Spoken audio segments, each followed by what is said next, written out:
Magandang araw, Pilipinas! Namaskar, India! I'm back again after kong maglamyerda. Napakarami kong ang vlog na kailangang i-edit, guys, dahil wala akong time mag-edit sa dami namin ng pinuntahan at sa sobrang kapagudan na nangyari sa buhay namin. Pero ngayon sa video na to, guys, ipapakita ko muna sa inyo yung pag-experience namin ng pangmayaman na dance party dito sa India. Ito nga, guys, ang tinatawag nilang Dandiya Party. Ang sabi sa akin nila, Adi, ito nga daw ay Gujarati, parang Gujarati festival, parang ganun, guys. Hindi talaga to sa amin kasi sila Adi ay Bihari or mga Indian na taga Bihar, pero currently nasa Jharkhand kami, so half Bihari, half Jharkhandi. Pero itong celebration na to ay ginaganap sa mga Gujarat people, yung mga Indians na nakatira sa Gujarat, katulad nila Milane's Vlog. Pero dahil nga sa social media ngayon, so yung mga youngster dito sa Jharkhand or sa Bihar ay nag-i-start na din, guys, i-celebrate itong Dandiya kasi ito yung night parang nagpapaganda sila, nagbibis ng maganda, tapos makikipag-party-party sila. Parang traditional na dance club yung atake, guys. So dito nga sa lugar namin, guys, kailangan mong mag-book ng ticket para makisali ka sa mga Dandiya party. Maraming Dandiya dito, guys. Merong local, yung maliit na mga lugar lang, guys. Yung parang perya-perya lang. Ganon. Tapos meron din mga hotels, katulad nito, na joinan namin. Tapos meron din yung mga nasa lang, alam niyo, simpleng lang, tawag dun, nakalimutan ko tawag dun. Event center, guys. So may mga bayad nga yung mga ticket. Katulad nito, guys, nagbayad kami ng 800 rupees per person, pati yung mga bata, may bayad para lang maka-join dito. Actually, ang unang plano ay kaming dalawa lang ni Adi, hindi nakasama yung dalawang bata at si Mami. Pero si Mami kasi nung nalaman niya na pupunta kami dito sa Dandiya, sabi niya never pa daw siya naka-join sa Dandiya. Kaya sabi ko, edi isama na natin si Mami, tas sama na rin natin yung mga bata. Kasi parang gusto niyang ma-experience kasi si Mami palaging nanonood ng Gujarati teleserye. Para nga lang dito sa Dandiya, guys, ay binili pa namin ng damit si Adu kasi itong suot ni Afi, guys, ay dating kay Adu yan. Nakita niyo na suot ni Adu yan dati. Tapos yung suot ni Aditya, luma na yan. Kinuha ko lang sa ilalim ng kama. Pati yung suot ko, luma na to, guys. Mga pangatlong beses ko nang nasuot. So, ayan nga. Buti na nga lang, nagkasya kay Afi yung suot ni Adu dati. So, halata, guys, talagang malaki si Afi ngayon kasi nagkasya sa kanya yan. Nung sinuot ni Adu yan, sobrang botsyog-botsyog niya nung bata siya, diba? Tapos, ito nga, guys, binili namin yung damit ni Adu. Parang 1,700. Mahal din, guys. Pero okay lang, guys, kasi first time ko nga rin maka-experience ng Dandiya. Palagi parang for the past 8 years, pabalik-balik kami ng India, Pilipinas. Never kasi ako natapat sa season na to kung saan may Dandiya, may Durga Puja. So, sabi ko kay Adi, gusto ko ma-experience yung Durga Puja. Gusto ko din ma-experience yung Dandiya. Kaya, pinagbigyan ako ni Adi. Pero hindi ko naman carry dun sa mga, alam mo yung mga local talaga, guys. Kasi may mga, So, di ko nasasabihin, guys. So, hindi naman tayo sa nagmamaarte na naman, guys. Pero kasi medyo, alam niyo na, pagka may mga lalaki na first time makakita ng babae, ganun.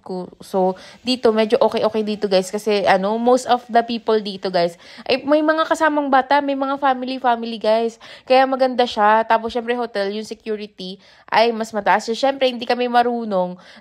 Lang, alam mo yung awkward moment. Pero, carry na din. Kasi, nag-e-enjoy naman yung mga bata, enjoy kami. Tingnan niyo si Ado, may mga batang kalaro.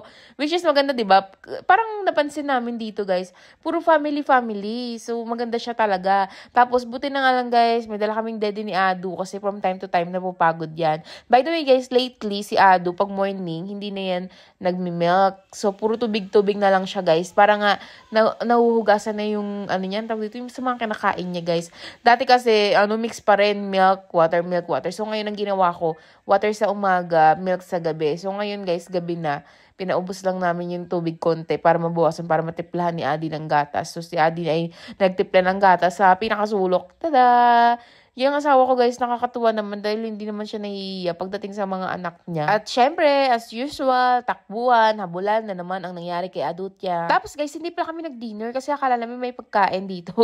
Ayun pala, guys, snack lang. Tapos, hindi pa kasama yun sa binayaran namin 800. So, bibili ka ng parang ticket na yun, halimbawa 100 rupees, ganun. Tapos, ibibigay mo dito sa lalaki. Tsaka ka makakakuha ng snacks. So, ang napili nga lang namin ay parang french fries. Tapos, si Mami kumain siya ng panipura. Ay, kumain din pala ako ng pabdi chat or belpuri, guys. Sobrang sarap ng belpuri. Pero malamig. Gusto ko sa belpuri yung medyo mainit-init guys. Eto hindi eh. Pero anyways, masarap naman to. Ayan, ang sarap ng french fries nila, guys. Totoong french fries. Tapos, ayan yung nilantakan namin. Pero gutom kami, guys. Hindi kasi kami kumain bago umalis. Umalis kami ng 7, diba?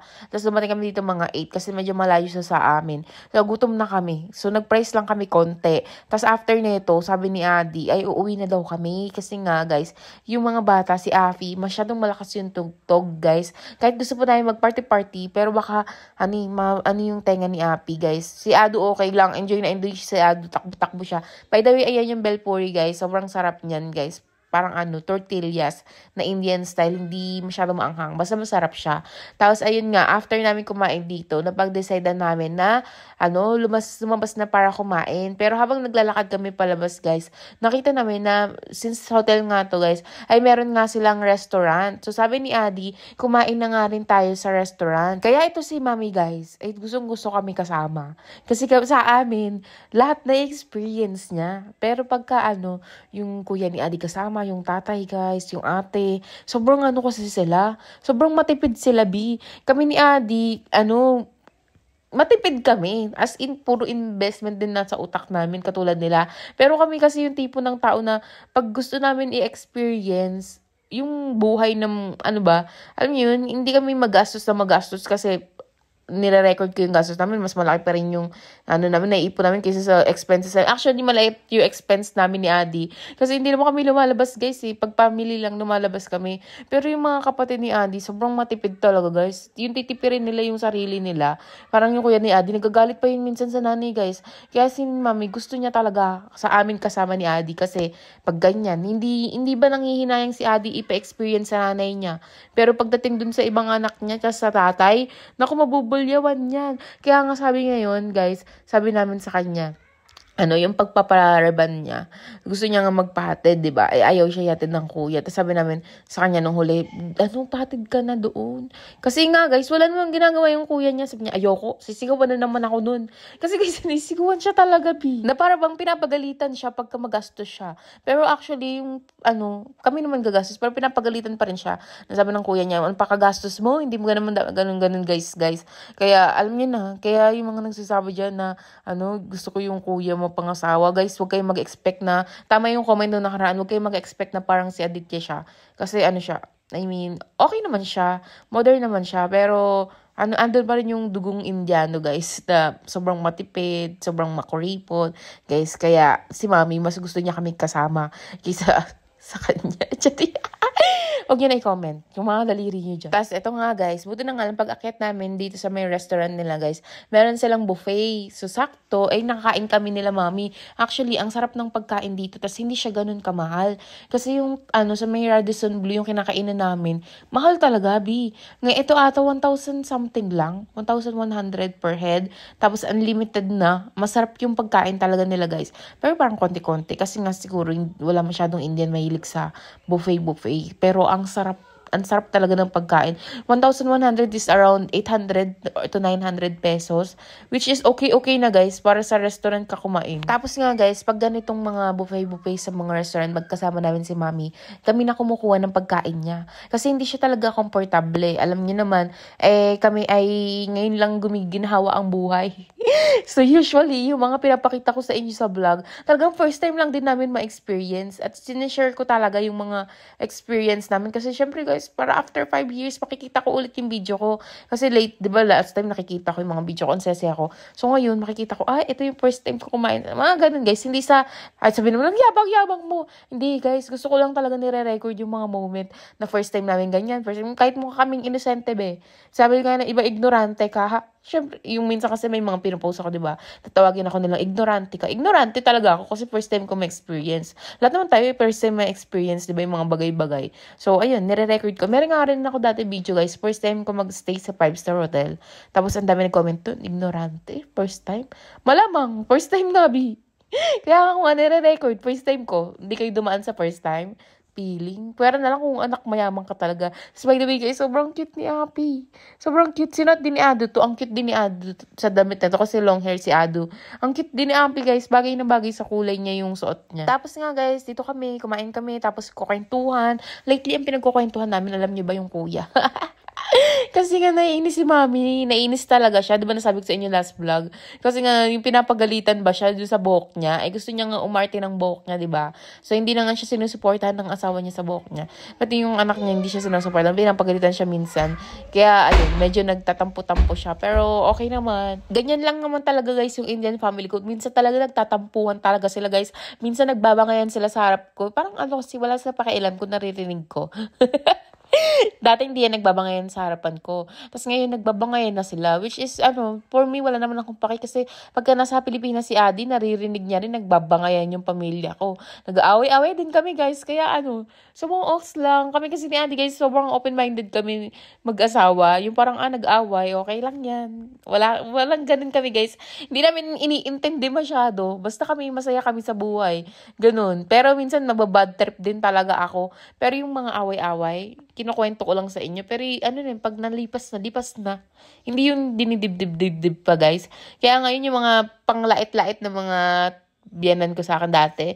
Wala na, kalimutan ko na, tinatawanan ko na lang ngayon. So ngayon guys, ito nga ay pinapakita ko sa inyo ang Durga Puja naman. Ito naman Durga Puja guys, yung gumagawa sila mga man-made na temple, yung parang mga tent lang guys. Tapos dinadesign nila na parang temple, ay parang palace ba guys. Tapos bawat barangay merong ganyan. Tapos pupuntahan mo as much as possible.